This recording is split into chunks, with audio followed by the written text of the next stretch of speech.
Hey guys, Jenny from Tye-Dyed Iguana. I'm here today to help troubleshoot your spray bottles because everybody in this hobby has one. Kind of needs one.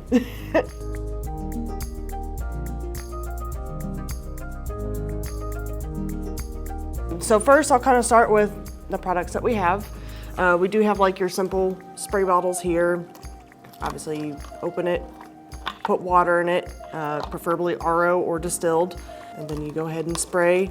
Now if you're ever having issues with these guys not spraying, either it's clogged or this little nozzle here needs to be just turned and adjusted. This thing can even come off, like, and if you've got something in it, you can just go ahead and like clean it out. If it sprays a little funny and there sometimes be gunk in there, it does build up. But otherwise, this is your most simple spray bottle.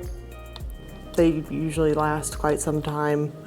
Those are good for like having one or two like little tiny terrariums, like if you have a tarantula or a jumping spider or, you know, a scorpion or something, it's good to have like one of these around.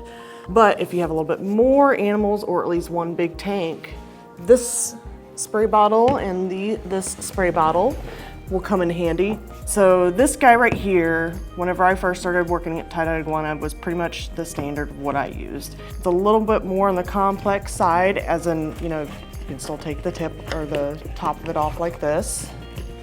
And it actually has two components to it. So this thin part right here is where the water gets siphoned up from the bottle and then out through the nozzle. This part right here is what pumps the air into the bottle, pressurizing it. So basically you're gonna have pressurized air in here, and then whenever you go to release this button, it actually releases the pressure, which pushes the water out. So that's how these spray bottles work. If you're ever having issues like having a funny stream or like a spray, again, just like the other bottle, these tips do come off. Instead of coming out like in a single line, they actually come out on the sides. It's kind of weird, but that's what helps give it its kind of like signature cone spray, and can be adjusted for cones and like a streamlined spray. And then back here, this part as well can come off. So sometimes things will get caught up in here. So you can just take that apart and just kind of clean it out. Just use a little RO water, use like a Q-tip, kind of clean it out. Make sure any O-rings or gaskets that like are in it go back in place. And I'll show you where, like in this part right here, you have an O-ring. You see that little black piece right here? This is an O-ring. This will actually help seal. So if, say, you are having an issue where you're spraying just fine, but there's water just dripping out here, there's something that's wrong with that O-ring because it's not sealing correctly. So either you need to tighten it down a little bit more, or if it's already tightened down enough, don't tighten it anymore. You're gonna have to take off this whole thing, take off this whole like O-ring gasket thing right here. Let's see if I can, as you can see, it comes right off. As you can see, it's like a little rubber piece. They come right off, just kind of rinse it underneath some water, and then put that bad boy on exactly where it was before. Just like that, and then make sure it's nice and snug where it was, and it should be good to go. Now, if you're ever having issues where, say, for some reason it's not keeping pressure, essentially, or water is coming up from the top while it's just sitting there, this part in here is what needs to be cleaned. It should twist right off. Hold that in place. Ew. So this right here, you know, just kind of look in there and clean it out of anything. You know, make sure that this white piece right here, again, this is another type of O-ring. This is what helps kind of seal, you know, helps push the air into the bottle itself. You always want to make sure there's some kind of lubricant in there that helps it slide easily up and down. If there's no lubricant, it's going to be very, very tough for you to, you know, have it slide in and like up and down. So whenever I go to put this bad boy back in, it makes it super easy to slide. So any kind of like non-toxic lubricant, I like to use Vaseline, or petroleum jelly is another good one. So that's one way. Just make sure that's all nice and clean there before you put it back together. And then just make sure it's, you know, tightened, nice and snug, good to go there. If you're ever having issues where it's just not, you know, it's pressurized, but it's not spraying, make sure that this guy down here It's got like little kind of small filter, like little tiny holes to make sure like big pieces of dirt don't go through. Sometimes that will get clogged, so just go ahead and, you know, just rinse that out. Take a piece of Q-tip, whatever, to it. So not all spray bottles, but a lot of them have like this locking mechanism. So this will spray your bottle. Well, if you have a really big cage and you don't want to hold your finger down for, you know, a minute straight, you got like a little nice locking mechanism there. I will show you the spray bottles that we use here at Tye-Dyed Iguana. These are our own personal spray bottles because I'm very particular. This one is actually Tye-Dyes itself. This is the spray bottle that we use here at Tye-Dye. It is actually structurally similar to this one right here. Actually, they're both Chapin, so it's this. They're not the same style, but they're the same concept essentially. So these guys will pressurize, but they don't have something called a pressure release valve. So whenever you go to pressurize it, it already has water in it.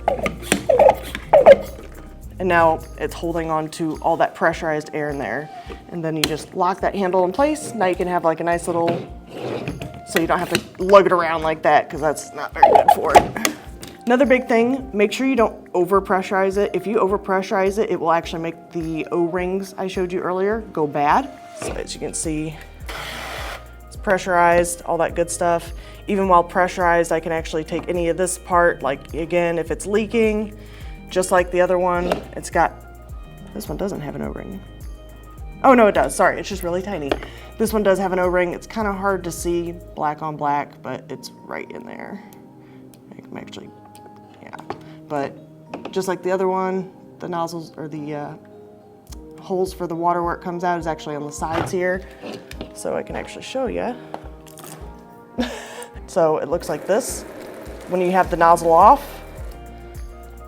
But whenever you go to put the nozzle back on, all right, so now it's really tight on, and you get like a nice, kind of a mist, but if you loosen that little bit up a little bit more, creates more of a streamline. That's really nice. I really like these. So whenever you go to depressurize it, and there's your pressure valve right there, but this is where the hose actually attaches. So also make sure after, take that off, because you can see there's that piece that gets the water from the bottle, goes right back on there. Make sure that's nice and snug. Again, you never want to over tighten it, because if you over tighten it, it will actually deform that O-ring, and if that O-ring is deformed, it will release, or it won't hold in the pressure. This is the one I use at work. As you can tell, it's got my name on it. This guy does have like a pressure valve right there. It's really nice and, you know, right up front. This guy right here, again, pretty much all spray bottles work essentially the same. It still has the same tip where you can take it off. Still got the same like O-ring there, you know, comes out the sides. Put this back on here. So there's my spray, and then if I want, so it's got that going for it. This one did have a locking mechanism to it, so whenever I'd hold this handle down, I could like basically hook it onto that little hook area right here. It broke a while back, so, but it's a really nice one. But just like the other one, it does have a pressure release valve. This one is not attached to the hose, so this is its own thing. Now that it's depressurized, it's gonna be a lot easier to take this off.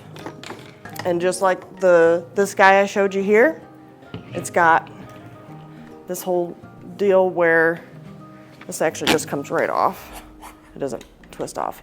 Where it has the little plunger where it like pressurizes the air on the inside of the bottle. So like I said, for the majority, most spray bottles have pretty much the same components, just built in different ways. So put that bad boy back. Pushing the air, and it just snaps right in place. So, and I don't think I told you with this one, but if, again, you're using your spray bottle, it's pressurized, but you're not like currently spraying and it's sitting there, but water is just pouring out the top. This part right here, This is like I don't want to call it's not an O-ring, it's some kind of gasket, I can't remember the name of it.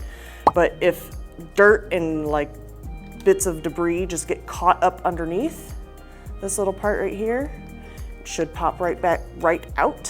What you want to do is just go ahead and just kind of clean any of that off, whatever's down in there on top of there, and then you just want to, you know, wipe whatever's on there off, and it's nice and clean.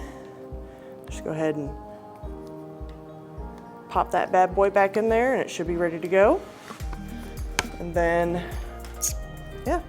So that's spray bottle troubleshooting. There's probably a few more things that I might have missed, but obviously I just went over the main things that usually happen, the most common problems that can occur with your spray bottles. But if you ever have any questions, you know, or even just curious, throw it down in the comments, or, you know, just throw us a message and we'll help you troubleshoot your spray bottles. Happy spraying.